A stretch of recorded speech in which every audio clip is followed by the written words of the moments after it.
Ya, puji nama Tuhan, Shalom. Kembali saya akan menjawab pertanyaan dari sahabat-sahabat Facebook.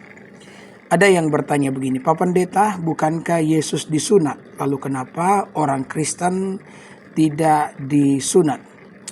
Jadi orang Kristen tidak disunat karena orang Kristen tidak dapat melakukan seluruh hukum Taurat. Bukan berarti orang Kristen tidak bisa disunat. Orang Kristen juga bisa disunat untuk alasan medis.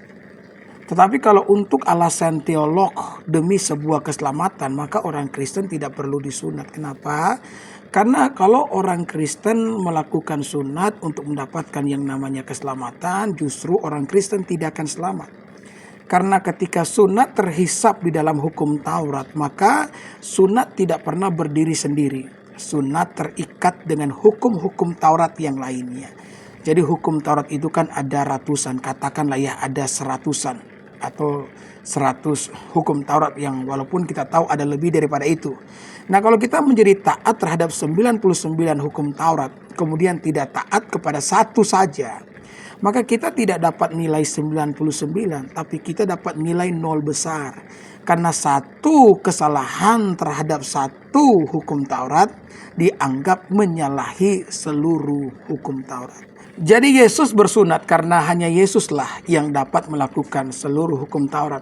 Sementara orang Kristen dan semua kita itu tidak bisa dapat melakukan yang namanya hukum Taurat. Karena Alkitab mengatakan bahwa Yesus tidak berdosa. Karena dia tidak berdosa berarti dia tidak melanggar satu perintah pun di dalam hukum Taurat. Sebaliknya, semua yang punya hukum Taurat, orang Yahudi itu melanggar yang namanya hukum Taurat. Jadi kalau orang Yahudi saja tidak bisa selamat karena hukum Taurat, karena mereka melanggar hukum Taurat, nah apalagi orang Kristen. Makanya Rasul Paulus mengatakan di dalam Galatia pasal yang ke-6 ayat yang ke-15. Sebab bersunat atau tidak bersunat tidak ada artinya.